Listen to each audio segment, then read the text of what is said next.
Hello বন্ধুরা, প্রিয়া ইপসে কিচেনে তোমাদের সবাইকে স্বাগত। আমলকি আমাদের শরীরের পক্ষে বেশ উপকারী। আর এই আমলকি কিন্তু ছোটরা একদমই খেতে চায় না। শুধু ছোটরা কেন, অনেক বড়রাও আছে খেতে চায় না। তাই আজকে তোমাদের সাথে আমলকির আচারের রেসিপি শেয়ার করলাম।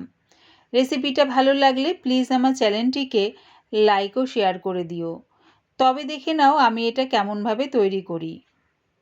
আমি আমলকি নিয়েছি 500 গ্রাম। আমলকিগুলো ভালো করে ধুয়ে জল শুকিয়ে নিয়েছি। গ্যাসটাকে হাই ফ্লেমে রেখে জল সমেত একটা বাটি বসিয়ে দিয়েছি। আর নিয়েছি দেখো এরকম ছিদ্রওয়ালা বাটি, তোমাদের কাছে যদি থালা থাকে সেটাও নিতে পারো। বাটির মধ্যে এতটাই জল দিও যাতে যখন জলটা ফুটবে তখন যেন এই ছিদ্রওয়ালা বাটিটার মধ্যে ওপরে না উঠে আসে, সেইভাবেই কিন্তু জলটা বুঝে নিও। আমলকিগুলো বাটির মধ্যে দিয়ে চাপা দিয়ে এটা সেদ্ধ হওয়ার অপেক্ষায় রইলাম।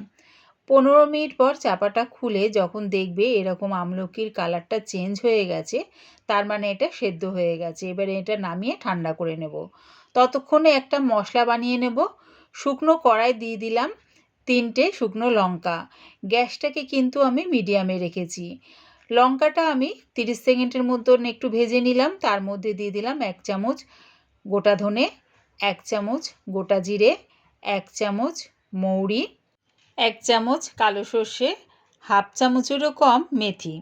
সব কিছু এবারে একসাথে একটু ভাজা ভাজা করে নেব। যখন দেখবে এর থেকে সুন্দর একটা গন্ধ বেরোচ্ছে তখন এটা নাবিয়ে ঠান্ডা করে মিক্সির জারে দিয়ে গুঁড়িয়ে নেব। দেখো ভাজা হয়ে গেছে, এবার এটা নাবিয়ে নিলাম। এদিকে আমার আমলকিগুলো ঠান্ডা হয়ে গেছে।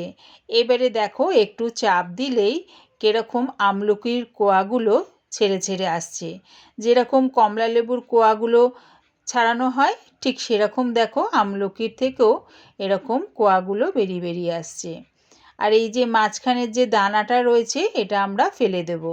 দেখো চাপ দিলে কিরকম সুন্দরভাবে আমলকির কোয়াগুলো ছাড়ানো হয়ে যাচ্ছে। আর এই মাঝখানের দানাটা ছাড়িয়ে ফেলে দেব।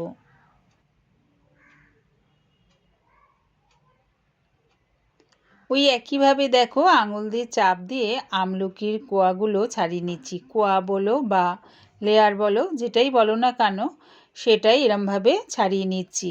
ছাড়িয়ে দানাটা ফেলে দিচ্ছি। এইভাবেই আমি সব আমলকিগুলো ছাড়িয়ে নেব। একইভাবে সব আমলকিগুলো আমার ছাড়ানো হয়ে গেছে। গ্যাসটাকে হাই ফ্লেমে রেখে একটা কড়া বসিয়ে দিয়েছি। তার মধ্যে দিয়ে দিলাম 3 থেকে 4 চামচের মতন সর্ষের তেল। অবশ্যই কিন্তু আমলকির আচারটা সর্ষের তেলেই করো। তেলটা ভালো মতন গরম হয়ে গেলে ফোড়নে দিয়ে দিলাম হাফ চামচ 5 ফোড়ন।